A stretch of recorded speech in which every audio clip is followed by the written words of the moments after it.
வணக்கம் முகநூல் உறவுகளே. நாங்கள் இன்று ஒரு நேர்காணலில் உங்களை சந்திக்கவிருக்கிறோம்.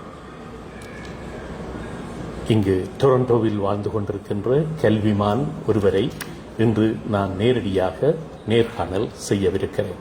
அவர் ஒரு கல்விமான் என்பதற்கு மேலாக ஒரு பேராசிரியர். இங்கே கனடாவில் மட்டுமல்ல, தாயகத்திலே பேராதனை பல்கலைக்கழகத்தில் தனது விரிவுரையாளர் பணியை ஆரம்பித்து பிறகு கொழும்பு, பின்னர் யாழ்ப்பாணம் ஆகிய பல்கலைக்கழகங்களில் தமிழ்துறை தலைவராகவும் கடமையாற்றிய பின் தற்பொழுது கனடாவில் வாழ்ந்து வருகிறார். கனடாவின் டொரண்டோ நகரிலே அமைந்துள்ள அண்ணாமலை பல்கலைக்கழகத்தின் டொரண்டோ வளாகத்தின் தமிழ்துறை மற்றும் மொழியியல் துறை ஆகியவற்றின் தலைவராகவும் அவர் இருக்கிறார். எனது நீண்ட நாளைய நண்பரும் கூட. இப்பொழுது அவரை நாங்கள் நேர்காணல் செய்ய இருக்கிறோம். வணக்கம் பேராசிரியர் அவர்களே. வணக்கம். கிருஷ்ணா தொலைக்காட்சி பார்வையாளர்களுக்கும் இந்த சந்தர்ப்பத்திலே வணக்கத்தையும் உங்களுடைய நேரத்திற்காக நன்றியையும் கூறிக்கொள்கின்றேன். தாயகத்திலே கிழக்கு மண்ணிலே, அதுவும் சுவாமி விபுலானந்தர் உதித்த அதே மண்ணில், அதே கிராமத்தில் உதித்த உங்களை நேர்காணல் செய்வதில் நான் மகிழ்ச்சி அடைகிறேன். இன்னமும் 2 வாரங்களில் உங்களுடைய 3 ஆய்வு நூல்கள் இங்கே கனடாவிலே வெளியிடப்படவிருக்கிறது. இந்த நூல்கள் வெளியீடு என்பது உங்களுக்கு புதுதுமல்ல. நான் இதுவரை சொன்ன பல பன்முகங்களிலே அவர் எழுத்தாளர் என்பதையும் இப்பொழுது நான் சேர்த்துக் கொள்கிறேன். அப்படி எழுத்தாளரான உங்களை முதலில் உங்களுடைய எழுத்துத் துறையிலே நான் சிலவற்றை கேட்கவிருக்கிறேன். இதுவரையில் எத்தனை நூல்களை நீங்கள் மொத்தமாக வெளியிட்டிருக்கிறீர்கள்? ஆமாம், இதுவரை நான் 2024ஆம் ஆண்டு வரை 22 ஆய்வு நூல்கள் எழுதியிருக்கின்றேன். அதில் சிறப்பு என்னவென்றால், இந்த 22 நூல்களிலும் 4 நூல்கள் இலங்கை அரசாங்கத்தினதும் இந்திய அரசாங்கத்தினதும் கனடாவிலும் பரிசுகள் பெற்றிருக்கின்றன என்பதை பெருமையுடன் கூறிக்கொள்ள விரும்புகிறேன். அது எந்த வருடம்? கனடாவிலே 2017ஆம் ஆண்டு, தமிழகத்திலே 2015, 2021, 2022. மொத்தம் இத்தனை நூல்கள் இதுவரை இப்படி பரிசுகளை பெற்றிருக்கின்றன? 4 நூல்கள். அதுல முதலாவது பரிசு பெற்றது இலங்கையிலே. அது எந்த வருடம்? 1991ஆம் ஆண்டு நான் எழுதிய நூலுக்கு இலங்கை சாகித்ய மண்டலம் அதற்கு பரிசு தந்தது. அதுதான் எனது முதலாவது பரிசு நூல். அந்த நூல் தான் எனக்கு இந்த ஆய்வுத்துறையிலும் ஒரு உபயோகத்தை தந்தது. அதை விட வேறு தனியே இலங்கையில் மட்டும்தானே உங்களுக்கு விருதுகள் கிடைத்தது? வேறு நாடுகளிலே கிடைக்கவில்லையா? கிடைக்கும். நான் சொன்னேன், இலங்கையில் மட்டுமல்ல, கனடாவிலே, தமிழகத்திலே, தமிழகத்து அரசாங்கம். தாயகம் தமிழகமா அல்லது தமிழகம்? தமிழ்நாடு. தமிழ்நாடு அரசு. நான் எங்கெங்கு சென்றேனோ அந்தந்த நாட்டு அரசுகள் எனக்கு விருதுகள் தந்து கௌரவித்திருக்கின்றன.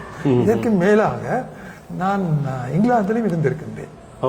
அங்கும் கூட இங்கிலாந்திலே அங்கே எவ்வளவு காலம் வாழ்ந்தீர்கள்? 2 ஆண்டுகள் ஷெஃபீல்ட் பல்கலைக்கழகம் எனக்கு புலமை பரிசு தந்து PhD பட்டத்துக்கு பின்னர் பெறுகின்ற ஆய்வுகள் செய்வதற்கு எனக்கு 2 வருடம் புலமை பரிசு தந்திருந்தது.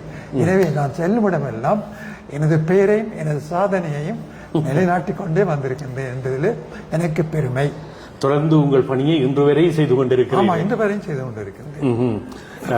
இப்பொழுது நான் இங்கே வருவதற்கு முன்பதாக உங்களை பற்றி என்ற இந்த ஒளிபரப்பு உலகளாவிய ரீதியிலே சென்று கொண்டிருக்கிறது. பலர் பார்த்து கொண்டிருக்கிறார். இப்பொழுதே பலர் வந்துவிட்டார்கள். நீங்கள் தாயகத்தில் சொன்ன பொழுது சுவாமி விபுலானந்தர் என்கிற பொழுது பலருக்கும் பலர் இன்னும் விபுலானந்தர் வடக்கு மாகாணத்தைச் சேர்ந்தவர்கள் வைத்துக் கொள்பவர்களும் இருக்கிறார்கள்.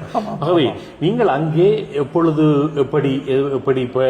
எப்படிப்பட்ட இடத்திலே பிறந்தீர்கள்? உங்களுடைய சிறிய காலத்து வாழ்க்கையை சுருக்கமாக. என்னுடைய இளமை காலத்தை இதை நீங்கள் கேட்க விரும்புகின்றீர்கள். உங்களுக்கு தெரியும், சுவாமி விபுலானந்தர் தமிழ் உலகிலே அண்ணாமலை பல்கலைக்கழகத்திலே முதல் பேராசிரியர் என்ற பெருமையை பெற்றவர். அவர்தான் உலகிலே முதல் தமிழ் பேராசிரியர். அவருடைய பணியை பற்றி பேசுவதாக இருந்தால் அது மணித்தியால கணக்கல்ல நாட்கணக்காக பேசிக்கொண்டே இருக்கலாம். அந்த வகையிலே சுவாமி விவேகானந்தா ஆரம்பித்த ராமகிருஷ்ண மிஷன் பாடசாலையில் தான் கல்வியை ஆரம்பித்ததே அங்குதான். சுவாமியினுடைய பாடசாலையில் தான் படித்தேன். பிறகு உயர் கல்வியை நான் மட்டக்களப்பு கல்லடிப்படையிலே இருக்கின்ற சிவானந்த வித்தியாலயத்திலே ஆரம்பித்து அங்குதான் என்னுடைய உயர்தர பரீட்சையை நான் பெற்று அதில் ஒரு சிறப்பு உண்டு. என்னுடைய A-level பரீட்சை தேர்வு வந்து பாருங்கள், கிழக்கு மாகாணத்திலே மிக மிக உச்ச புள்ளியை பெற்று சித்தி அடைந்தேன். அதனாலே எனக்கு பல்கலைக்கழகத்திலே 4 ஆண்டுகள் புலமை பரிசு கிடைத்தன. ஆனால் அங்கே இலவச கல்விதானே பல்கலைக்கழகத்திலே? பல்கலைக்கழகத்தில் மற்ற விடுதி அந்த ஸ்காலர்ஷிப்ல என்ன வித்தியாசம்? என்ன வித்தியாசம் என்றால் நாங்கள் விடுதியிலிருந்து படிக்கிறது காசு எடுத்து ஸ்காலர்ஷிப் அங்கே விடுதிக்கு போகிறது. அவ்வளவு காசும் கேட்டு அப்ப என்னுடைய தொடக்கமே புலமை பரிசிலுடைய தொடங்கி இருக்கு என்னுடைய வாழ்க்கை. அது சுவாமியுடைய அருள் தான் நினைக்கிறேன். என்ன கற்கை நெறியிலே நீங்கள் கற்றீர்கள் பேராதனை பல்கலைக்கழகத்தில்? தமிழை கலைப்பீடத்திலே தமிழை ஒரு சிறப்பு பாடமாக கற்றேன். கற்று அதிலும் முதலாம் பிரிவிலே அந்த துறையிலே 4 ஆண்டுகளுக்கு பிறகு நான் முதலாம் பிரிவிலே பெற்றேன். அதன் காரணமாக அப்பொழுது பேராசிரியர் செல்வநாயகம் இருந்தவர் என்னுடைய திறமையை மதித்து தேர்வு பெறுபேறு வருவதற்கு முன்னவே என்னை அழைத்து ஆக்கி விட்டார்கள்.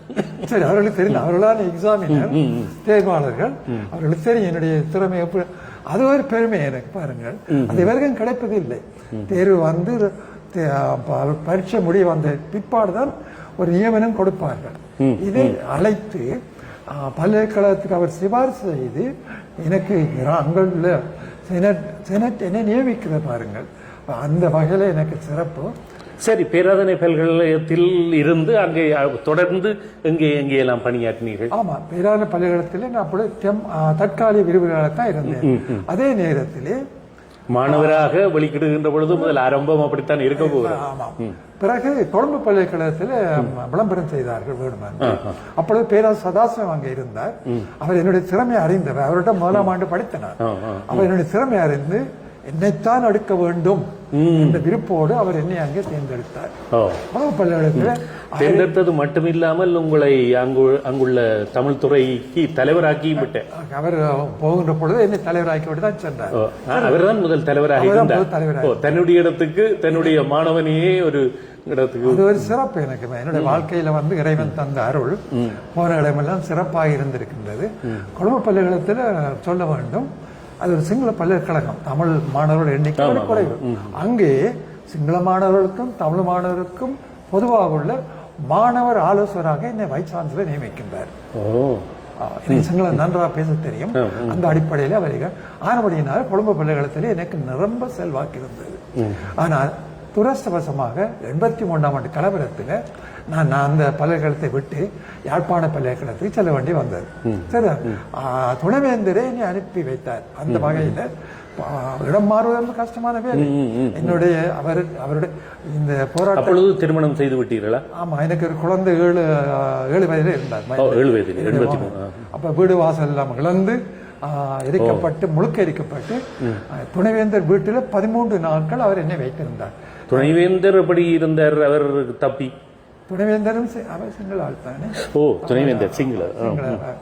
அப்ப அவரோட மிக நல்லதானபடினாலும் அவர் என்னை விரும்பினபடினாலும் துணைவேந்தர் நான் உங்களுடைய தமிழ் துறை தலைவர் என்று நினைத்தேன். ஆமா, துணைவேந்தர் விஜயசுந்தர், அந்த பேரை சொல்வதை பெருமை அடைகிறேன். விஜயசுந்தர் அந்த புரட்சி அந்த கலவர காலத்திலே துணிந்து எங்களை தன் வீட்டிலே வைத்து பாதுகாத்தார்.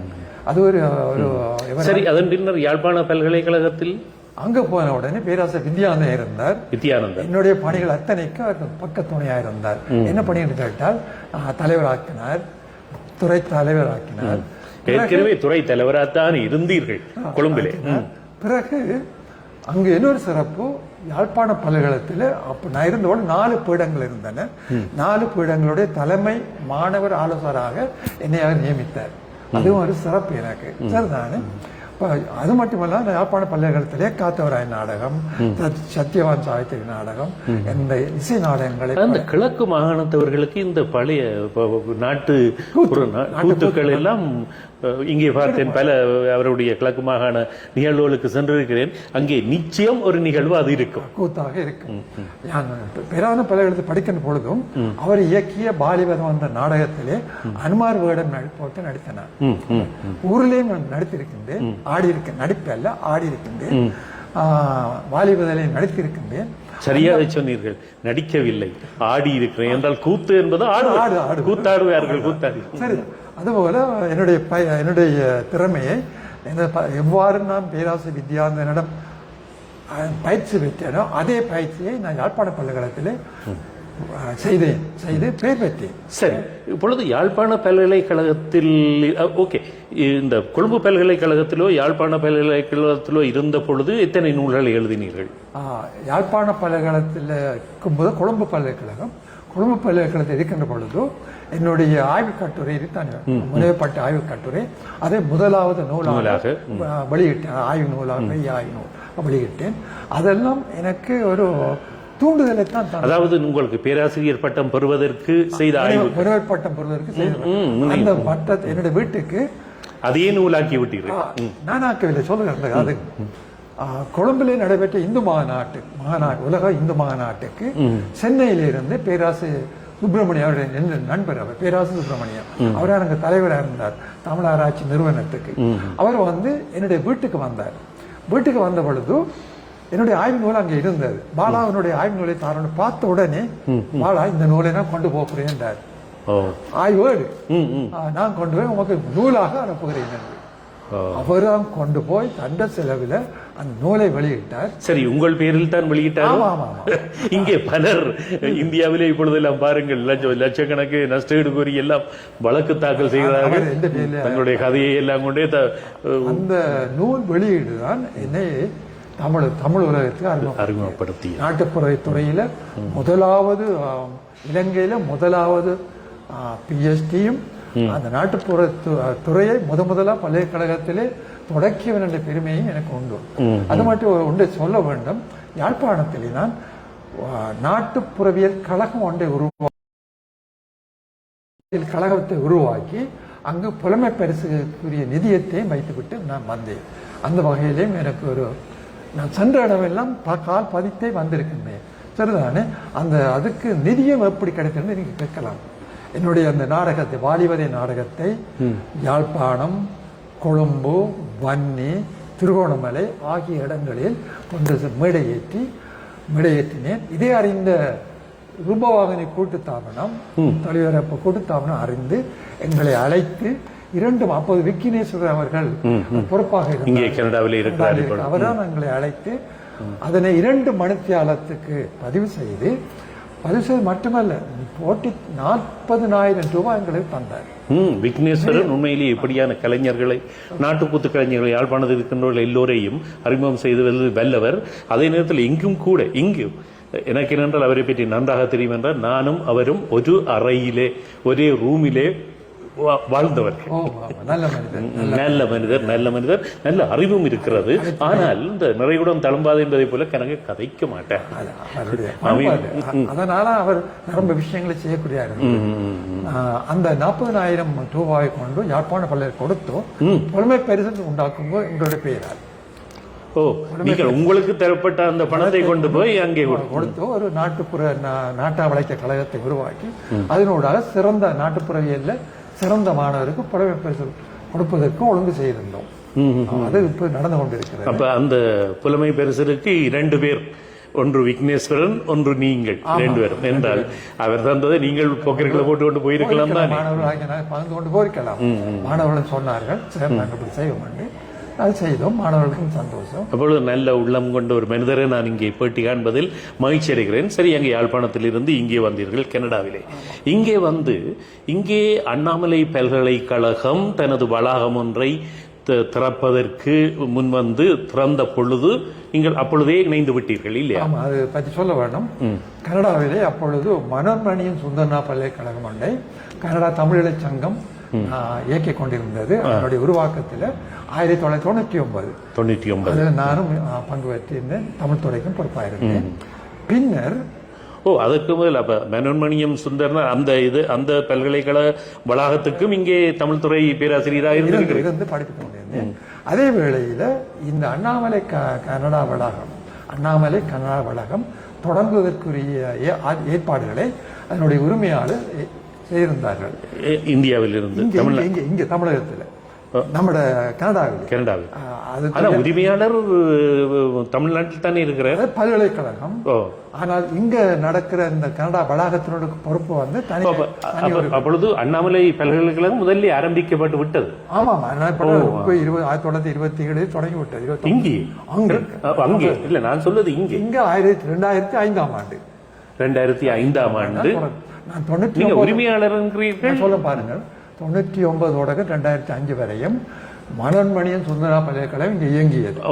அதில் நான் படிப்பித்துக் கொண்டிருக்கிற வேளையிலே இங்கே உள்ள ஒரு தமிழ் பற்றாளர் அண்ணாமலையில போய் இங்க ஒரு அதாவது தொலைதூர கல்வி நிறுவனம் என்ற ஒரு நிறுவனத்தை இங்க கொண்டு வந்தார். அதுக்கு அவர்கள் அண்ணாமலை பல்கலைக்கழக கனடா வளாகம் என்று பெயர் வளாகமே ஆக்கிவிட்டார்கள். அதனுடைய பொறுப்பை அதனை உருவாக்குவதற்கு என்னை அங்கே வருந்தி அழைத்தார்கள். இந்தியா தமிழக அந்த மனோன்மணிய பல்கலைக்கழகத்திலிருந்து பாருங்கள், எனக்கு சுவாமி விவேகானந்தரின் தொடர்பு உண்டு. எப்படி என்றால் இந்த தமிழ் துறைக்கு தலைவராக தமிழகத்திலே அண்ணாமலை செட்டியார் அண்ணாமலை பல்கலைக்கழகம் தொடங்கிய பிற்பாடு சுவாமி விவேகானந்தரை ராமகிருஷ்ண மிஷனிலிருந்து வருந்தித்தான் அழைத்தார் முதல் பேராசிரியராக. அதுபோலதான் கனடா வளாகத்தை ஆரம்பிப்பதற்கு என்னை அந்த மனோன்மணியம் சுந்தரா பல்கலைக்கழகத்தில் இருந்த என்னை அவர்கள் அழைத்து இந்த பொறுப்பை என்ன தந்தார்கள்.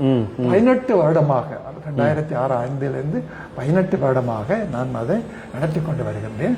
ஏனைய ஆசிரியர்களை எடுத்து உதவியோடு நடத்தி கொண்டு வருகிறேன்.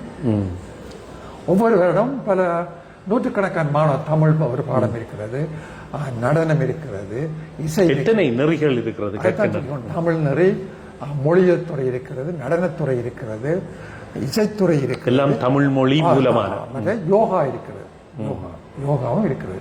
அப்ப இத்தனை துறைகள் இருந்து சிறப்பாக இயங்கிக் கொண்டு இருக்கின்ற இந்த பல்கலைக்கழகம். இப்பொழுது இத்தனை வருடங்கள் 18 வருடம் 2005ஆம் ஆண்டிலிருந்து இப்பொழுது சிறப்பாக என்றால் இப்பொழுது இங்கே பலர் அதிலிருந்து வெளிவந்த பட்டதாரிகள் இங்கு பலர் இருக்கிறார். அவர்கள் இப்ப நல்ல நிலையில் இங்கே பலர் ஒளிபரப்பாளர்களாக நேர்களுக்கு அதிசயத்தக்க ஒரு செய்தியை சொல்ல போறேன். இந்த 18 வருடமும் படிப்பிக்கின்ற ஆசிரியர்கள் தொண்டு பணியாகவே செய்கிறார்கள். 18 ஆசிரியர்கள் பாருங்கள், 18 வருடம் கனடாவிலே. அப்படி என்றால் அதன் ஆதாயம் இங்குள்ள தமிழ் மக்களுக்கா அல்லது அண்ணாமலை பல்கலைக்கழகத்துக்கா? அவர்களுக்கு சம்பளம் கொடுத்தால் அவர்களெல்லாம் கொடுக்க வேண்டும். பாருங்கள், அதை நிர்வகிக்க வேண்டிய பொறுப்பு இங்கே தான். ஆனால் அவர்களுக்குரிய பணம், பெருந்தொகையான பணம் அங்கு போய்விடும். ரெஜிஸ்ட்ரேஷன் ஃபீஸ், பதிவு பணம், தேர்வு பணம் நிரம்ப போயிடும்.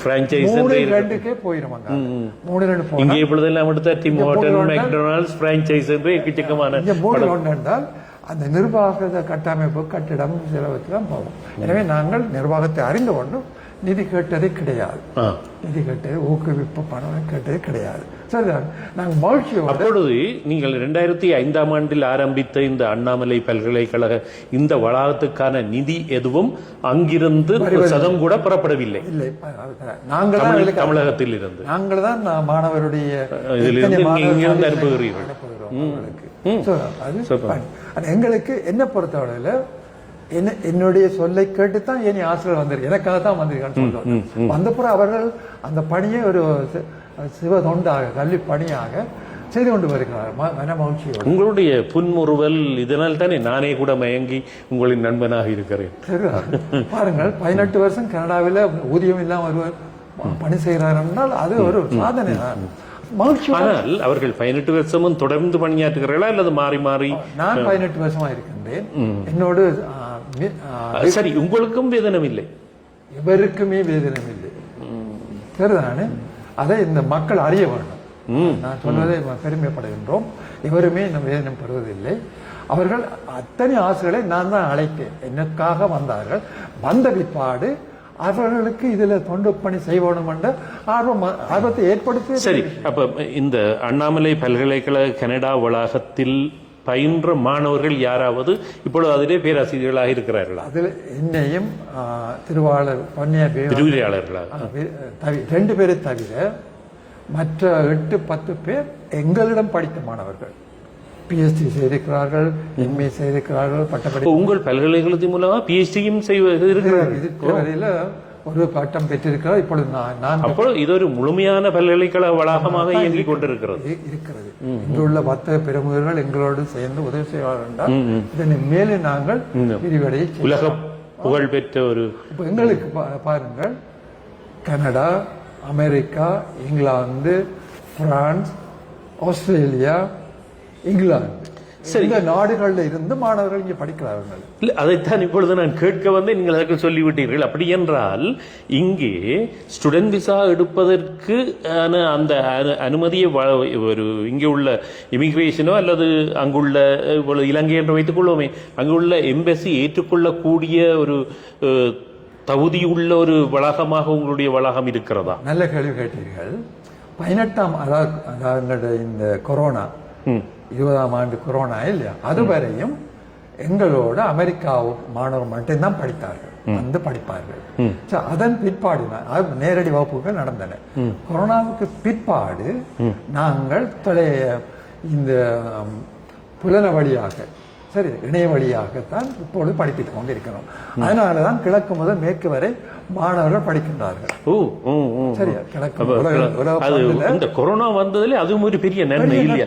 இன்று நாங்கள் எல்லாம் ஒவ்வொரு கிழமையும் இந்த அறிஞர்கள், கவிஞர்கள், பேச்சாளர்கள் என்று சொல்லி உலகளாவிய ரீதியிலே ஒன்றாக இல்லாவிட்டால் இங்கே டொரண்டோ பெரும்பகுதியில் உள்ளவர்களோட வர முடியாமல் இருக்கும். டொரண்டோவுக்கு வெளி மாவட்டத்தவர்களே தெரியாது. இந்த கொரோனா வந்த பிற்பாடு புலன வழி கல்வி வந்த பிற்பாடு உலகம் கைக்குள் சுருங்கி விட்டது. அதனால இப்ப எனக்கு இந்த புலன வழியால என்னை பொறுத்தவரை நான் மிகவும் வளர்ந்திருக்கின்றேன், எல்லோராலும் அறியப்பட்டிருக்கின்றேன், எல்லோரும் என்னை அழைக்கிறார்கள். பாருங்கள், ஒரு சிறப்பு சொல்ல வேண்டும் இந்த இடத்துல. நான் தமிழகத்திலே உள்ள பெரும்பாலான பல்கலைக்கழகத்தின் ஒரு முனைவர் பட்ட பரீட்சராக நான் இருக்கின்றேன். முனைவர் பரீட்சராக இருக்கின்ற காரணம் இணைய வழியூடாக அவர்கள் என்னை அறிகிறார்கள், என்னுடைய நூல்கள் வழியாக அவர்கள் என்னை அறிந்து மதிப்பளித்து செய்கிறார்கள். அந்த வகையில் அண்ணாமலை பல்கலைக்கழகம் என்பது எனது கனடா வளாகம் என்பது எனது 18 வருட ஆண்டு கால வளர்ச்சிக்கு ஒரு உறுதுணையாக இருந்திருக்கிறது. பாருங்கள், நான் இங்கே வந்த நாள் தொடக்கமாக புத்தகங்களை எழுதி கொண்டிருக்கிறேன். காரணம், நீங்கள் ஒரு கேள்வி என்னிட கேட்டிருக்கலாம், அப்போ அந்த பணம் இல்லாமல் என்ன செய்வீங்கள், வாழ்க்கை எப்படி ஓட்டுறீங்கள். கனடா அரசாங்கத்துக்கு நான் சொல்ல போகின்றேன். கனடா அரசாங்கம் எங்களுக்கு, நான் 15 ஆண்டு கனடாவிலே உயர் பாடசாலையிலே மாணவ இந்த ஆலோசகராக இருந்திருக்கின்றேன். உயர் பாடசாலை அந்த பென்ஷன் ஓய்வூதியம் எனக்கு கிடைக்கிறது. மற்ற எனக்கு இப்போ வயது உங்களுக்கு தெரியும், நான் ஒரு முதியவராகியே இப்பொழுது 10-15 வருடங்கள் போய்விட்டது. வயதை கண்டுபிடித்து விடுவார். அப்ப ஆனபடினால எங்களுக்கு இன்னவருடைய நிதியை நாங்கள் நம்பி இருக்க வேண்டிய அவசியம் இல்லை. மனப்பூர்வமாகத்தான் அத்தனை ஆசிரியர்கள். மற்றது, ஒரு சிலருக்கு சிறிய வயதிலிருந்தே, அவர்கள் பிள்ளை பருவமாக இருக்கின்ற காலத்தில் இருந்தே இப்படியெல்லாம் உதவ வேண்டும், இப்படி பலருக்கும் உதவ வேண்டும் என்ற ஒரு மனப்பான்மையுடன் வளர்ந்தவர்கள் இறக்கும் வரையும் அதைத்தான் செய்து கொண்டிருப்பார். இந்த இடத்துல எனது தந்தைக்கு நான் நன்றி சொல்ல வேண்டும். இப்படி வளர்த்து விட்டார். என்னுடைய தந்தை, என்னுடைய ஊர் காரதீவு, சுவாமி விழாந்த பிறந்தவர் காரதீவு. என்னுடைய தந்தை கல்யாண வீடோ, சாமத்திய வீடோ, அல்லது இனி திருவிழாவோ அல்லது இழப்பு வீடோ முன்னுக்கு நிற்பார். கேட்பார், எங்க இளையனை காணவில்லை, இளைய தம்பி இளையனை காண, அந்த அளவுக்கு அவரை பார்த்து அப்பாவின் பிள்ளையாகவும். இரண்டாவது, என்னுடைய தலைமை ஆசிரியர் ராமகிருஷ்ணன் தலைமை ஆசிரியர், அவர் எங்களை ஒவ்வொரு வெள்ளிக்கிழமையும் ஊரில் உள்ள கோயில்களுக்கு எங்களை அழைத்து செல்வார் தொண்டு பணி செய்வதற்காக. அந்த ராமகிருஷ்ண மிஷன் கல்லூரியில எந்த வகுப்பு வரை? பாலர் வகுப்பு முதல் பல்கலைக்கழக பூமுக வகுப்பு வரை, அங்கேதான் படித்து அப்ப ராமகிருஷ்ண மிஷன் தான் உங்களை பல்கலைக்கழகத்துக்கு ஒரு அனுப்பி பேராசிரியராக்கி இருக்கு. ஆமா ஆமா. இந்த அத்திவேரம் பேராசிரியர் சுவாமி விலாந்து சென்ற வழி அண்ணாமலை சென்றார் அவர். நானும் காரையிலிருந்து அண்ணாமலை பல்கலைக்கழகத்தில் இருக்கின்றேன். அண்ணாமலை பல்கலைக்கழகம் டொரண்டோ இருக்கிறது. அது சிறப்பு தான். எனவே என்னுடைய வாழ்க்கை பயணத்துல பாருங்கள், ராமகிருஷ்ண மிஷன், இந்த பல்கலைக்கழக பின்புலங்கள், கல்விமான்கள், தமிழகத்து கல்விமான்கள் எல்லாரும் இன்னும் மிக அறிந்திருக்கின்றார்கள், தொடர்பு கொள்கின்றார்கள். தமிழகத்து புத்தகங்களுக்கே எனக்கு முகவரி எழுதி சொல்லி கேட்பார்கள். சரி, அந்த அளவுக்கு நான் காரதீவு மகன் என்று சொல்வதிலே, கிழக்கு மாநிலத்திலே பிறந்தவன், ஈழத்து தமிழன் என்று, ஈழத்து கல்விமான் என்று சொல்வதிலே. சரி, இப்பொழுது நாங்கள் எங்களுடைய விடயத்துக்கு வருவோம். அடுத்த இன்னும் 2 வாரங்களிலே ஜூலை மாதம் 13ஆம் தேதி என்று நினைக்கிறேன் இல்லையா? ஆமாம், 13ஆம் தேதி சனிக்கிழமை 3 ஆய்வு நூல்கள் வெளியிடப்படவிருக்கின்றன. அதுவும் இங்கே, அதாவது இதை ஏற்கனவே இங்கே காட்டியை கொண்டிருக்கிறார். இதை நீங்கள் பார்த்தால் இப்பொழுது தெரியும். சங்க இலக்கியம் ஒரு புதிய கண்ணோட்டம், மற்ற தமிழர் நாட்டுப்புறவியல் களஞ்சியம், இன்னும் ஒரு 3வது புத்தகம் இருக்கிறது, ஒரு உலக பொது நூல், உலக பொது நூல், திருக்குறள் ஓர் உலக பொது நூல் என்ற 3வது இதுவும் சேர்த்து வெளியிட இருக்கிறீர்கள். இந்த நூல்கள் இதுதான் முதல் தடவையாக வெளியிடப்படுகிறதா, அல்லது சிலர் என்னென்றால் ஒவ்வொரு நாடாக சென்று வெளியிடுவார்கள்? வெளியீட்டு விழா என்பது இந்த 3 நூலுக்கு இதுவே வெளியீட்டு விழா. புத்தக கண்காட்சிக்கு 2 புத்தகம் கொடுத்திருக்காது, அங்கு வெளியிடதான் முதலாக. அது கண்காட்சியில் தான் இருக்கு, யாரும் வாசிக்க முடியாது அல்லவா?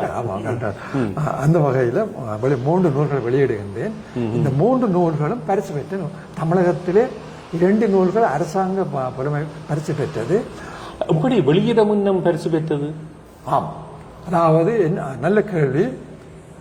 தமிழகத்திலே ஒவ்வொரு ஆண்டும் வெளியிடப்படுகின்ற ஆண்டு ரீதியாக வெளியிடப்படுகின்ற நூல்களுக்கு அவர்கள் பரிசு கொடுப்பார்கள்.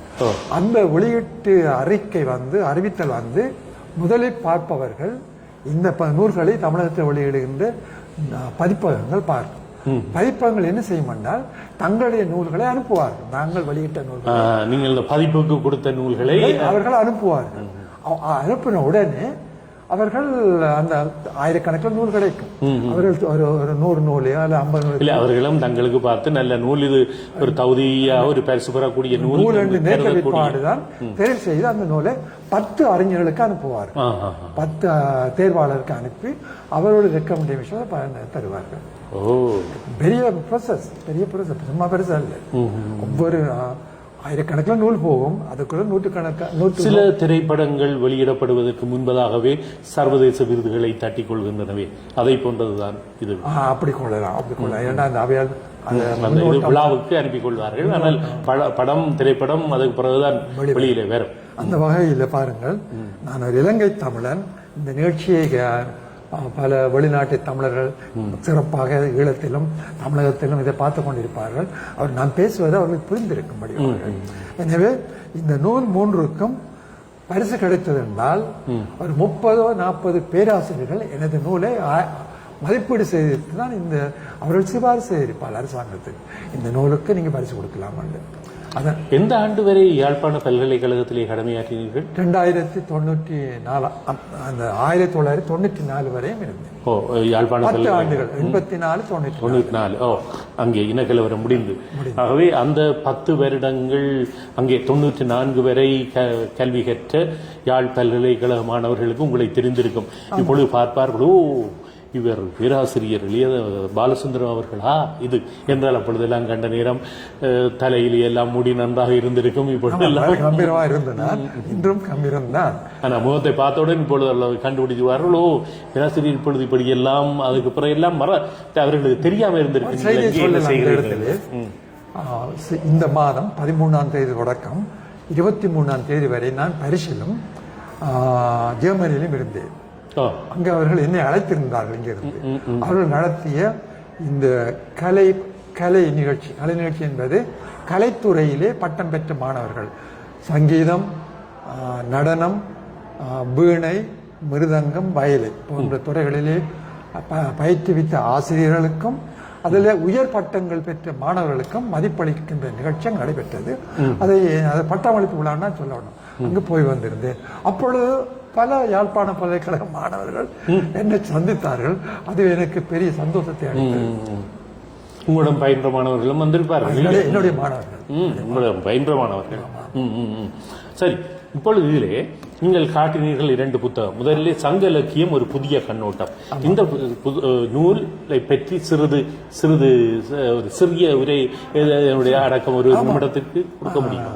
அன்பர்களே, அறிஞர்களே, உங்களுக்கு தெரியும் சங்க இலக்கியம் பற்றிய ஆய்வுகள் நான் நினைக்கிறேன் 1950களிலிருந்து 50 இன்றைக்கு 70 ஆண்டுகள் 70 ஆண்டுகள் சங்க இலக்கியம் பற்றிய ஆய்வுகள் நடைபெற்றிருக்கின்றன. அதற்கு முதல் நடைபெறவில்லையா? 50 ஆண்டுன்னு சொல்லலாம். அதுதான் சொன்னேன். அந்த ஆய்வு நூல்கள் வெளிவந்தது. சங்க இலக்கியம் என்பது அது 2000-3000 ஆண்டுக்கு முன்பட்டு. ஆனால் பல்கலைக்கழக மட்டத்தில் ஆய்வு செய்யப்பட்டு வெளிவந்த நூல்கள் 50-60 சொல்ல வேண்டும். ஆய்வு என்பது ஓரளவுக்கு 50களுக்கு பிறகுதான் ஆரம்பித்திருக்கும். 60 சொன்னேன். 60 தொடக்கம், அங்கே 40, இங்கால 20 வருஷம், 60-70 வருஷம். எத்தனையோ நூல்கள் சங்க இலக்கியம் பற்றி வந்திருக்கு. ஆனால் என்னுடைய நூல் ஒரு புதிய கண்ணோட்டம். பாருங்கள், சங்க இலக்கியம் ஒரு புதிய கண்ணோட்டம். ஆனபடியால் தான் இந்த நூல் முதல் பரிசு அங்க பெற்றிருக்கிறது. முதல் பரிசு அங்க பெற்றிருக்கிறது இந்தியாவிலே. இது கோயம்புத்தூர் நடைபெற்ற புத்தக கண்காட்சியிலே எத்தனையோ நூல்கள் தமிழகத்திலேயே எழுதப்பட்ட நூல்கள் எவ்வளவோ இருக்க. உங்களுடைய ஒரு ஈழத்தமிழனுடைய கனடாவில இருந்து போய் வெளியிட, கனடாவோ என்னமோ ஈழத்தமிழர், அதை நாங்கள் பெருமையாக சொல்ல வேண்டும். கனடா தமிழன் அல்ல, ஈழத்தமிழனுடைய ஒருவனுடைய நூல். இது நான் எல்லா பல்கலைக்கழகங்களுக்கும் அனுப்பி கொண்டிருக்கிறேன். இதற்கு அணிந்துரை எழுதினவர் இப்பொழுதைய தஞ்சாவூர் பல்கலைக்கழக துணைவேந்தர்.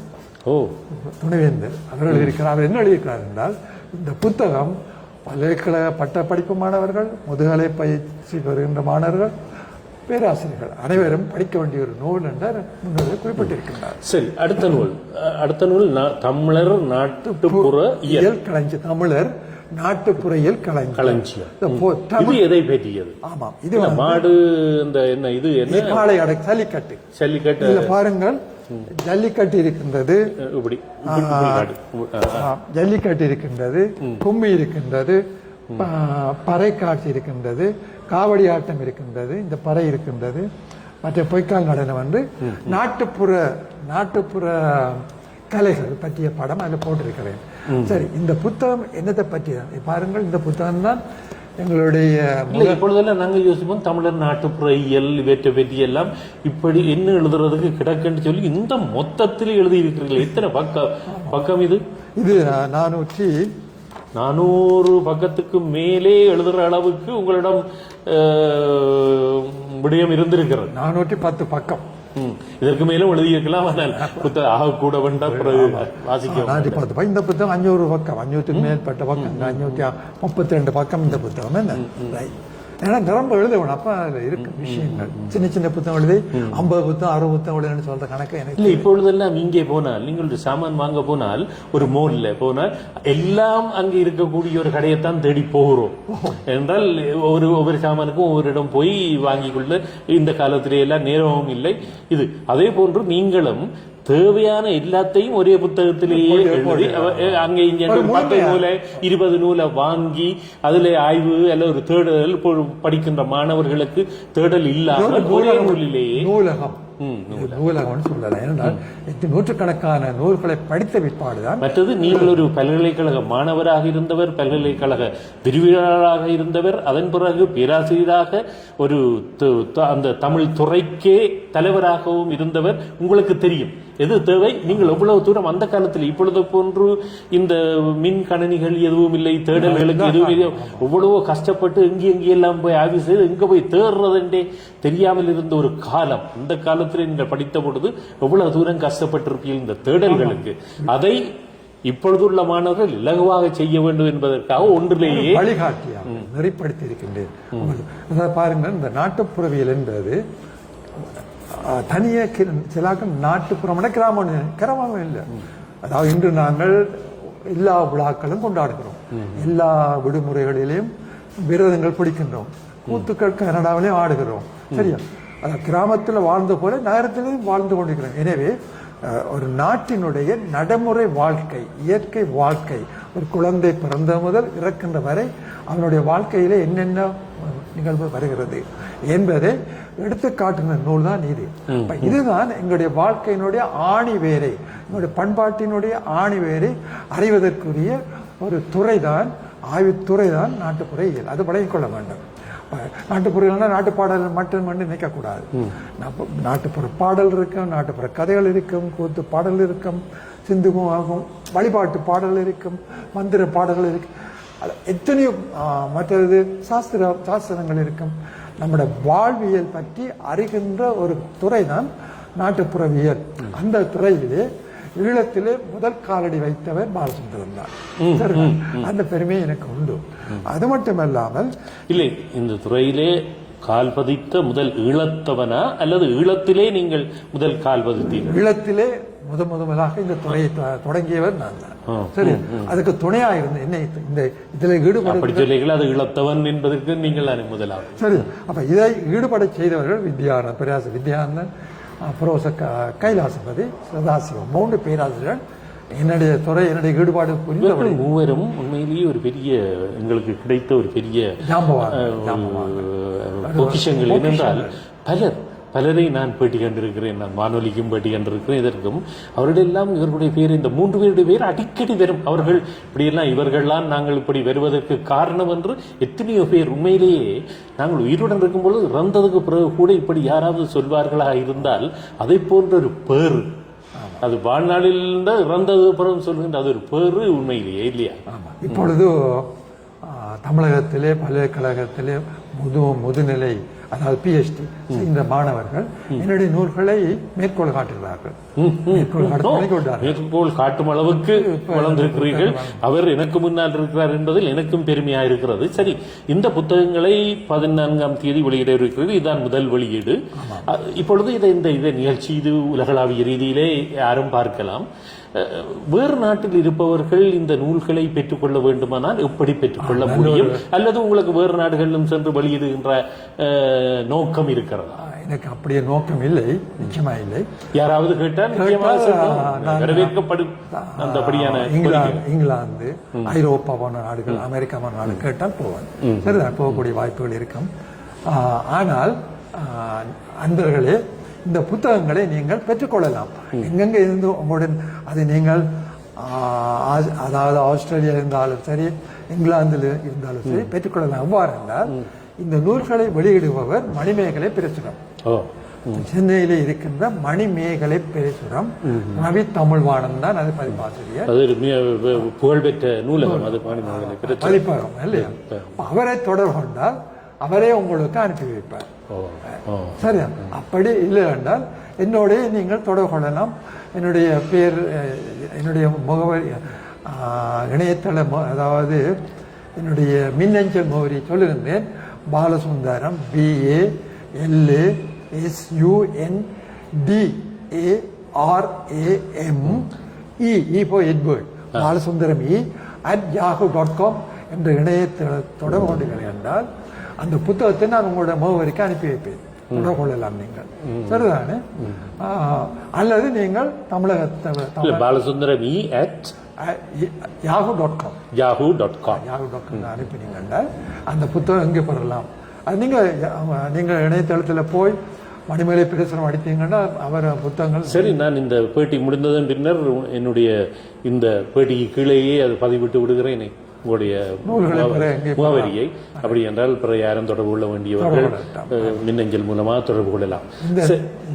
இந்த நூல் 3 நூலும் இந்த சரி, இப்பொழுது இந்த 3 நூலும் எங்கே வெளியிடப்படவிருக்கிறது என்றால், இப்பொழுது இங்கே டொரண்டோவில் இதனை கேட்டுக்கொண்டிருப்பவர்கள் எங்கே இந்த நூல் வெளியீட்டு விழா நடைபெறப் போகிறது என்று யோசிப்பார்கள். அவர்களும் கலந்து கொள்ள ஆர்வமாக இருப்பார்கள். ஆமாம், டொரண்டோவில் வாழ்கின்ற பெருமக்களே, நீங்கள் இந்த நூல் வெளியீட்டு விழாவுக்கு வர வேண்டும். ஏனென்றால் நூல் பிரதிகளை பெற வேண்டும். நான் எந்த வியாபார நோக்கமாக எந்த கடைக்கும் புத்தகசாலைக்கும் விற்பனையை கொடுக்க மாட்டேன். அது என்னுடைய நான் கொடுப்பதில்லை. அப்படி ஒரு சீப்பாக இறங்க கூட நான் விற்பனை இதுவரை இப்படி ஒரு ஆய்வு நூலை கொண்டு போய் சும்மா சினிமா கதை புத்தகங்களோட கொடுப்பதில்லை. நீங்க என்னோட தொடர்பு கொண்டால் பெறலாம். ஆனால் இந்த வெளியீட்டு விழாவுக்கு வந்தீர்களே ஆனால் இதை ஒரு குறைந்த விலைக்கு நீங்க பெற்றுக்கொள்ளலாம். அந்த அந்த உத்தரவாதம் உங்களுக்கு தருகின்றேன். இந்த புத்தக வெளியீட்டு விழா வந்து நீங்கள் எல்லாரும் அறிந்த Scarborough civic centre, Scarborough civic சென்டர்ல அந்த பெரிய மண்டபம் இருக்கிறது, சேம்பர் இருக்கிறது, அங்கதான் நடைபெறுகிறது. 150 பரோ டிரைவ், அது எல்லாருக்கும் தெரியும். ஸ்காபரோ சிவிக் சென்டர் எல்லாருக்குமே தெரியும். இரண்டாவது விஷயம் என்னென்றால் அங்க நிரம்ப கார் வாகனம் திரைப்படம் 13ஆம் தேதி ஜூலை மாதம் 13ஆம் தேதி சனிக்கிழமை முக்கியமாக 2 மணிக்கு 5 மணி வரை நீங்கள் 5 மணிக்கு ஹோலை விட வேண்டும். சனிக்கிழமை நீங்க வேறு கல்யாண வீட்டுக்கு இந்த பாட்டிகள் போகக்கூடிய வாய்ப்புகள் இருக்கு. கல்யாண வீட்டை முடித்துக் கொண்டு வரலாம், இல்லாவிட்ட இது முடிந்து போகலாம். எனவே நண்பர்களே, இப்படியான நூல் வெளியீட்டுக்கு கட்டாயம் நாங்கள் போக வேண்டும். நான் கனடாவிலே வெளியிடப்படுகிற நூல் வெளியீடுகள் பெரும்பாலும் தவிப்பதில்லை. ஏனென்றால் அங்கே தலைமை வகுப்பு அல்லது பேச கூப்பிட்டு இருப்பார்கள், ஏதோ ஒரு ஆய்வுரிய ஏதோ ஒரு உரை இருக்கும். எனவே தவற விடுவதில்லை. போகின்ற பொழுது நாங்கள் பல விடயங்களை பல பேசுவதை அறிந்து கொள்ளலாம். இல்லை, இந்த முக்கியத்துவம், இந்த நூலுடைய முக்கியத்துவம் பற்றி சொல்லுவார்கள் அவர்கள். மூவர், அதாவது தரமானவர்கள் இந்த நூலை பற்றி ஏற்புரை, ஆய்வுரை, வரவேற்புரை என்றெல்லாம் இருக்கும் இல்லையா? வாழ்த்து. அங்க உங்களுடைய நேரத்தை வீணடிக்கிற எந்த நிகழ்ச்சியும் நான் செய்ய மாட்டேன். நூல் வெளியீடுனா நூல் வெளியீடு தான். அந்த நூலை பற்றி ஆய்வு செய்வார்கள். ஒவ்வொரு ஆளுக்கும் 15 நிமிடம் கொடுக்கின்றேன். அதுக்கு பிறகு நூலை வாங்கி கொண்டு நீங்க சொல்லலாம். எனவே நேரம் வீணடிக்காது. இதை இப்பொழுது கேட்டுக்கொண்டிருப்பவர்கள் கிருஷ்ணா லைவ் டெலிகாஸ்டிலும் அதை நேரடியாக பார்க்கலாம் என்று நினைத்து வீட்டை இருந்து விடாதீர்கள். சில வேளைகளில் தவிர்க்க முடியாத காரணங்களினால் நேரடி ஒளிபரப்பு இல்லாமலும் போகலாம். இங்கே நேரே வந்தால் எல்லாம் நிச்சயமாக இடம்பெறும். இதையும் நேரில் பார்ப்பது போல இருக்காது. நேரில் பார்த்து நாங்கள் ஒரு சில கடை போலாம் தொட்டுத்தான் பார்க்கிறோம். அது போல புத்தக இந்த விழாக்களுக்கு நாங்கள் போகணும். இந்த விழாக்கள் அழைக்கிற விழாவுக்கு போகணும். சரி, கிருஷ்ணா தொலைக்காட்சி நேயர்களே, உங்களுக்கு அன்பாகவும் பணிவாகவும் நான் வேண்டுவது என்னவென்றால், நீங்கள் இயன்றவரை வர பாருங்கள். வருஷத்தில் ஒரு நாள் நான் நினைக்கிறேன் இறுதியாக 2017ஆம் ஆண்டு தான் புத்தக வெளியீடு செய்தேன். அது பிறகு செய்யலை நான். ஆனால் புத்தகங்கள் எழுதியிருக்கின்றேன். சரிதான், இந்த வருஷம் 2017ஆம் ஆண்டு 7 வருடங்களாக இல்லை வெளியீடு. அதுல வந்து எனக்கு நம்ம 2 வருடங்களுக்கு முன்னர் வெளியிட்ட மாதிரி ஞாபகம் இருக்கிறது. அந்த புத்தகம் ஒரு பிரபலமான புத்தகம். நீங்கள் வந்து நீங்கள் கனடாவினுடைய வாழ்வும் வரலாறு புத்தகம் எல்லாருடைய வீட்டிலும் இருக்க வேண்டிய. இன்னொரு 50 ஆண்டுகளுக்கு பிறகு கனடாவில் வாழ்கின்ற தமிழருடைய வரலாறு அறிய வேண்டும் என்றால் நான் வெளியிட்ட கனடா தமிழரும் வாழும் வரலாறு என்ற நூலைத்தான் நீங்க தேடி பார்க்க வேண்டும். எனவே அந்த நூல் அங்க வந்தவர்களுக்கு மட்டும்தான் கிடைத்தது. சரி, இப்பொழுது இதை கேட்டுக்கொண்டிருப்பவர்கள் சில வேளைகளில் அந்த நூல் பிடியும் என்று சொல்லி அதையும் வாங்க விரும்பினா உங்களிடம் இன்னும் இருக்கிறதா அந்த புத்தகங்கள்? அந்த புத்தகம் ஒரு 20-50 புத்தகம் இருக்கு. அதையும் கொண்டு வருவேன்னா அதையும் அந்த 3ஓட சேர்த்து தான் கொடுப்பேன், உண்டாக கொடுப்பேன். சரி, அதை பெற்றுக் கொள்ளலாம். உதாரணமா என்ன நண்பர் ஒரு பத்திரிகை ஆசிரியர் சென்ற மாதம் என்னை கண்ட உடனே, சார் உங்களோட அந்த ஈழத்து கனடா தமிழர் பற்றிய புத்தகம் எனக்கு வேண்டும் தாருங்க. நான் சொன்ன குறைந்த பிரதிகளாக இருக்கிறது, தொடர்பு கொள்ளுங்கள், நான் உங்களுக்கு அனுப்பி வைக்கிறேன். அவர் வீட்டே வந்து வாங்கிக்கொண்டு போயிட்டார். அப்படி. எனவே நண்பர்களே, எனக்கு தெரிந்தவர்கள் பல இருப்பீர்கள். நீங்கள் நிச்சயமாக எனக்கா வராவிட்டால் நமது மொழிக்காக, நமது தமிழ் மொழியிலே, நமது மொழி தமிழ்மொழி, நமது தாய்மொழி தமிழ் மொழியால் தான் நாங்கள் இன்று அடையாளத்தை பெற்றிருக்கின்றோம். எனவே அந்த தமிழ் மொழி பற்றி அறிய வேண்டும் என்றால் இந்த சங்க இலக்கியம் உங்களுக்கு நாம் யார், நாம் எங்கிருந்து வந்தோம், புதிய கண்ணோட்டம் பாருங்க. சங்க இலக்கியத்திலே இதுவரை வெளிவிடப்படாத பல விஷயங்கள். ஒரு விடையும் சொல்கின்றேன், இன்னும் அப்படி பெரிய விஷயம் கேட்கலாம். நீங்கள் 10 பாட்டு உங்களுக்கு தெரியும், 10 பாட்டு என்ற நூல் இருக்குது. அதில் ஒரு நூல் மதுரை காஞ்சி.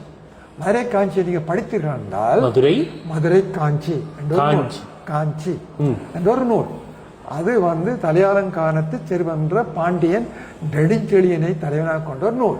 அந்த நூலை படிக்கின்ற பொழுது என்ன நாங்கள் அறிகிறோம் என்றால், சங்க 2000-3000 ஆண்டுகளுக்கு முதல் தமிழன் தமிழகத்திலே மாடி வீடு கட்டி வாழ்ந்திருக்கின்றான். அவன் மாடி வீடு மட்டும் எந்த நூற்றாண்டு? 2000 ஆண்டுக்கு முதல், கிமு 2000 ஆண்டுக்கு முதல் மாடி வீடு கட்டி வாழ்ந்தானா என்பது சங்க மரத்தில் கல்லாலே கட்டி வாழ்ந்துக்கிறான் சொல்லுகிறது. அப்படி என்றால் 2000 ஆண்டுகளுக்கு பிறகு எப்படி பிறகு மண் வீடுகளுக்கு சென்றார்கள் அது எனக்கு தெரியாது. ஆனால் எங்களுடைய இலக்கியம் சொல்லுகிறது. அது மட்டும் இல்ல, அதிசயம், அகன்ற தெருக்களை அமைத்திருக்கின்றார்கள். தெருக்களின் நடுவிலே இந்த இதற்கான ஆதாரங்கள் இருக்கிறது, சங்க இலக்கியத்தில் இருக்கின்றது. இதுக்கான இலக்கியங்களில் எழுதப்பட்டிருக்கிறது. இப்பொழுது விமானத்தில் சென்றால் ராவணன் இல்ல, அதெல்லாம் வேண்டாம். நீங்க கேள்வி கேட்டீர்கள், இதற்கெல்லாம் ஆதாரம் உண்டு. அதாவது இப்பொழுது தமிழகத்திலே கீழடி என்ற இடத்திலே நடைபெறுகின்ற ஆராய்ச்சிகளிலே இதற்குரிய சான்றுகள் அது இருக்கின்றன. கார்பன் டெஸ்ட் எல்லாம் நிரூபிக்கப்பட்டிருக்கிறது. மாடி வீடுகள், அடுக்கு வீடுகள், மற்றது ஆராய்ச்சிகளை செய்கின்ற வெள்ளை இனத்தவர்களே, மேற்கத்தியவர்களே கலங்குகின்ற அளவுக்கு அதை பரிசோதித்து விட்டு முதலில் அவர்களுக்கு ஆச்சரியப்பட திரும்ப பரிசோதித்தார்களாம். இத்தனை பழமை வாய்ந்த இந்த காவன் அந்த டெஸ்ட்ல எதண்ட பொழுது இப்படி பழமை வாய்ந்தான்னு சொல்லி அவர்களுக்காலே திருப்பி அதை மறுப்பதற்கு அவர்கள் முயற்சித்திருக்கிறார்கள். நவீன காலத்தில் வாழ்கிறோம். சாளரங்கள், ஜன்னல் அமைக்கிறது, காற்றோட்டம், நீரோட்டம், கீழே வடிகால் எல்லாம் இன்றுதான் நாங்கள் யோசிக்கிறோம் இல்லையா? சங்க இலக்கியத்தில் இருக்கின்றது.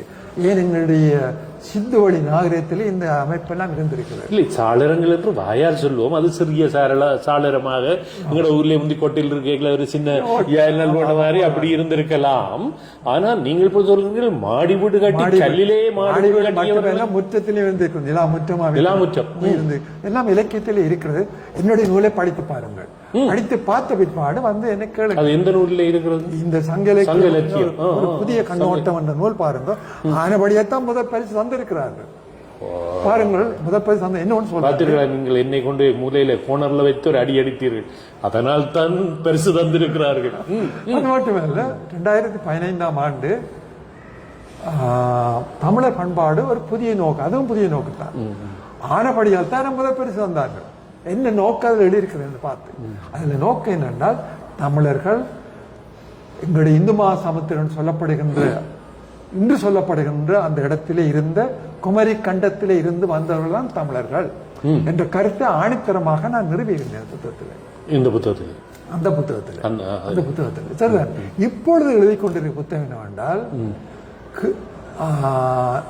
குமரி கண்டம் முதல், அதாவது அழிந்த குமரி கண்டம் முதல் கீழடி வரை, அது இந்த குமரி கண்டம் என்று சொல்லப்படுவது இப்பொழுது கடல், இப்போது இந்து மகாசமுத்திரம். அது தரையாத்தான் இருந்தது. அது கீழே பதிந்து விட்டது. இமயமலை மீளே எழும்பி விட்டேன்னு சொன்னார்கள். நமக்கு கண்கண்ட சாட்சி என்னென்றால், இந்த 2004ஆம் ஆண்டு வந்த அந்த பூகம்பம், சுனாமி என்ன பாடம் சொல்லி தந்தது? ஒரு தீவு இருந்த இடம் இல்லாம கடலுக்கு போயும், இன்னொரு தீவு மிதக்கம் வந்திருக்கு. பார்த்தா 2004ஆம் ஆண்டு அப்படி ஒன்று நடைபெற்றது. மாலத்தீவுல 4 தீவுகள் கீழே போட்டுது. என்ன மாலத்தீவில 4 தீவுகள் போயிட்டு, அதே போல இங்க கிழக்கிலே சென்ற வருடம் சென்றேன், அப்படி அவர்கள் யாரும் சொல்லவில்லையே. சென்றது, இது உண்மையான செய்தி சொல்றேன். அதே போல நம்ம நாட்டில கரைத்தது இல்ல, கரையோரங்களை கரைத்தது. தமிழ்நாட்டிலே மாமல்லபுரத்து அதுல இருந்து ஒரு 4-5 பகுதி போயிட்டு தான் கடலுக்கு போயிட்டு, அது மட்டும் இல்ல, மாமல்லபுரம் அந்த கடற்கரை ஓர நீட்டுக்கு இல்லையா கரையாயிட்டு. அது மட்டுமல்ல, அந்த சுனாமி காலத்துல கடற்கரை ஓரம் என்று நிலப்பரப்பு போய்விட்டதா இல்ல அதுலயும் தீவுகள் இருந்தது? நிலப்பரப்பு போய்விட்டது. சுனாமி கிழக்கு மாகாணம், மேல் மாகாணம் எல்லாம் அப்படி பல இடங்கள் கடல் அரிப்பு. எங்களுடைய வடக்கு மாகாணத்திலேயே இப்பொழுதெல்லாம் பருத்துறையில் இருந்து காங்கேயத்துறை போற ரோட்ல அரைவாசி அரிச்சு ரோட்டை அரைவாசிகளை போற அளவுக்கு வந்து விட்டது. இது வந்து இந்த அழிவுகள் வந்து ஓராண்டு ஈராண்டு இல்ல, 1000 கோடிக்கணக்கான ஆண்டு நடைபெற்று வந்த வரலாறு இது. சரி, தமிழர்கள் ஒரு குறைபாடு இருக்கு என்றால், எங்களுடைய பழமையை ஏற்றுக்கொள்வதில்லை. ஆனால் எங்களுடைய சமகால குமரிக்கண்ட சமகாலத்திலே அட்லாண்டிக் ஓஷன் உங்களுக்கு தெரியும். அட்லாண்டிக் ஓசனும் ஒரு தரையாக இருந்திருக்குது, நிறுவி இருக்கிறார்கள். அவர்களே அந்த ஆராய்ச்சி செய்தவர்களே இந்த எங்களோட இந்து மகாசமுத்திரத்தில் இந்த குமரிக்கண்டம் பற்றிய செய்திகளை எல்லாம் சொல்லியிருக்கிறார்கள். எனவே அதே போல ஜப்பானுக்கு கீழே உள்ள இடத்திலேயும் அழிவு நடந்திருக்கு. ஜப்பான் பிரதேசம் பசிபிக் சமுத்திரம், அப்புறம் இந்து மகாசமுத்திரம், அங்கே அட்லாண்டிக் சமுத்திரம், இந்த 3 இடங்களிலும் மக்கள் வாழ்ந்து அழிந்திருக்கிறார்கள் என்பதற்கு தமிழ் மக்கள் அல்ல, இல்ல தமிழ் மக்கள் இங்க எங்களுடைய இந்து மகாசமுத்திரத்தை. எனவே இதையெல்லாம் நிரம்ப நூற்றுக்கணக்கான அறிஞர்கள் ஆராய்ச்சி செய்திருக்கிறார், நிறுவி இருக்கிறார். அவர்களே எங்களை பற்றி சொல்லுகிறார்கள் பாருங்கள். அதாவது இங்கிருந்து வந்த மக்கள் தங்களுக்கு தங்களுடைய வளர்ச்சிக்கு பங்களிப்பு செய்திருக்கிறார்கள் சொல்லியிருக்கிறார்கள். ஆனபடியினால நம்முடைய பெருமையை நாம் உணர்ந்து கொள்ள வேண்டும். தமிழர்களாக நாங்கள் பிறந்ததற்கே நாங்கள் பெருமைப்பட வேண்டும் என்று மற்ற அனைத்து இனத்தவர்களும் தங்களை பற்றியெல்லாம் பீட்டிக் கொண்டவர்கள் எல்லாமே ஒத்துக்கொள்கிற அளவுக்கு தமிழ் நாகரிகம் தொன்மை வாய்ந்தது, ஏற்றுக்கொண்டு விட்டார்கள். வேறு வழி இல்லை. அதற்கான ஆதாரங்கள், விஞ்ஞான ரீதியான ஆதாரங்கள் எல்லாம் கீழடியிலே கூட கிடைத்து இப்போதான் எடுத்துக்கொண்டு இருக்கின்றோம்.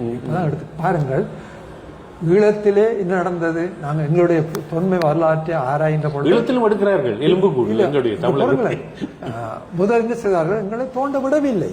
தோண்டினா உண்மை வெளிவரும் இல்லையா? அதாவது கதிர்காமம் என்றாலும் விகார துண்டு இருக்கிற இடங்கள்ல தோண்டி தோண்டி தோண்டி அதைத்தான் காட்டுகிறார்கள். அதே போல தமிழகத்திலேயும் கீழடியில கூட தொடக்கத்தில் அது மறித்தார்கள். என்ன தேவையில்லை மறித்தார்கள். ஏனென்றால் உண்மை வெளிவரப்போகுது. ஆனால் தமிழக அரசுடைய முயற்சினால தொடர்ந்து நடைபெறுகிறது. எனக்கு ஒரு நம்பிக்கை உண்டு, நிச்சயமாக தமிழகத்திலும் ஈழத்திலும் இந்த புதைப்பொருள் ஆராய்ச்சி சுதந்திரமாக நடைபெற்றால் நிச்சயமாக உலகமே வாயில் விரல் வைத்து வியப்பு அடையக்கூடிய உண்மைகள் வெளிவரும். எங்களுடைய தொன்மைகள், எங்களுடைய பூர்வீகம், எங்களுடைய நாகரிகம், எங்களுடைய பண்பாடு விடயம் எல்லாம் வெளிவரக்கூடிய சூழல். அந்த 10 பாட்டு என்று சொன்னேன், சங்க இலக்கியம் சொன்னேன். சங்க இலக்கியத்தில் பாருங்கள், இந்த கீழடி சொல்லப்படுகின்ற விடயங்களுக்கு விளக்கம் தருவதாக இவை அமைகின்றது. நான் குறிப்பிட்டிருக்கிறேன். எனவே இந்த புத்தகங்கள் வெறும் புத்தகங்கள் அல்ல. நமது வரலாற்றை இந்த சங்க இலக்கியம் ஒரு புதிய கண்ணோட்டம் என்ற நூலை படித்த பிற்பாடு நான் ஒரு தமிழன் என்ற உணர்வு உங்களுக்கு வரும். ஏனென்றால் எங்களுடைய பழமையை, தொன்மையை, பரப்பை பதிவு ஆதாரங்களோடு பதிவு செய்திருக்கின்றேன். நிச்சயமாக பேராசிரியர் பால் சுந்தரம் தம்பி அவர்களே, நீண்ட நேரம் கதைத்து விட்டோம். இன்னும் எத்தனையோ மனத்தியாலங்கள் அது உங்களுடன் கதைத்துக் கொண்டிருக்கும் பொழுது நேரம் போவதே தெரியாமல் இருக்கிறது. இருந்த பொழுதும் எங்களுக்கும் ஒரு கட்டுப்பாடு இருக்கிறது தான். நீண்ட நேரம் என்றால் மக்களுக்கு சலித்துவிடும். இப்பொழுது நாங்கள் உங்களுடைய இந்த நூல் வெளியீட்டை பற்றி அது நடைபெறுகின்ற இடத்தையும் பற்றி திரும்ப மீண்டும் ஒரு தடவை நினைவுபடுத்தி கொண்டு விடைபெறுவோம். அந்த இடத்தை சொல்லுங்கள். கிருஷ்ணா தொலைக்காட்சி நண்பர்களே, அணிகளின் நண்பர்களே, இந்த அடுத்த மாதம், அதாவது ஜூலை மாதம் 13ஆம் தேதி சனிக்கிழமை சரியாக 2 மணி முதல் 5:30 வரை நடைபெறும். நீங்கள் அந்த நிகழ்ச்சி உங்களுக்கு சலிக்காது, ஆர்வமாக கேட்டுக்கொண்டு இருக்கத்தக்க வகையிலே 3 பேர் இந்த 3 நூல்களை பற்றி சொல்லுவார்கள். நீண்ட நேரம் 15 நிமிடம் தான் சொல்லுவார்கள். அதில் எத்தனை சுருக்கமாக உங்களுடைய நேரத்தை கருத்து கொண்டு சுருக்கமாக செய்கின்றோம். எனவே நீங்கள் தவறாமல் நீங்கள் உங்களுடைய வாகன தரிப்பிடம் எல்லாம் ஒழுங்கு செய்திருக்கின்றேன். நிச்சயமாக அங்கே இலவசமாக இருக்கணும், தரிக்கலாம். மிஞ்சினால் நீங்க தெருவிலையும் அதுக்கு முன்னால அந்த மோல் இருக்கு, ஆயிரக்கணக்கில் இருக்கு. ஆமா, எனவே வாகனத்தில் வாரவர்கள் யோசிக்க தேவையில்லை. பாருங்கள், எல்லோரும் வர வேண்டும், உங்களுடைய ஒத்துழைப்பை தர வேண்டும்.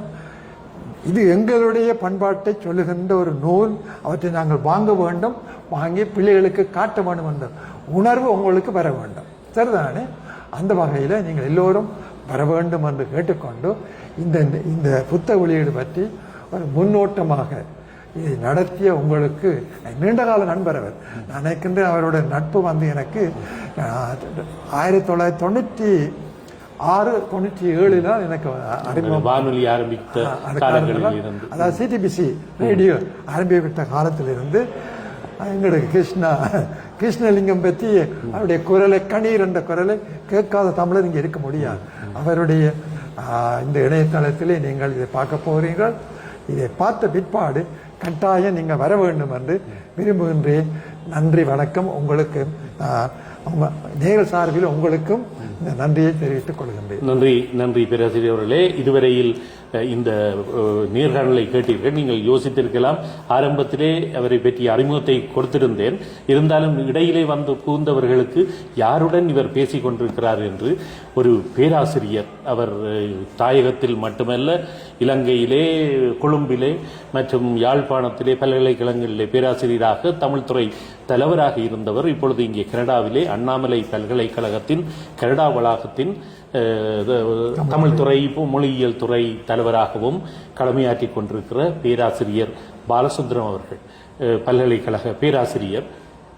ஒரு தவறு விட்டுவிட்டேன் போன்றிருக்கிறது. இவரை பல்கலைக்கழக பேராசிரியர் என்று சொல்வது தவறாக இருக்க வேண்டும். ஒரு பல்கலைக்கழகத்தையே இங்கே கொண்டு வந்து நிறுத்தி இருக்கிறேன் உங்கள் முன்னிலையில். அந்த பல்கலைக்கழகத்துடன் நன்றி கூறி விடைபெற்றுக் கொள்கிறேன். நன்றி, வணக்கம்.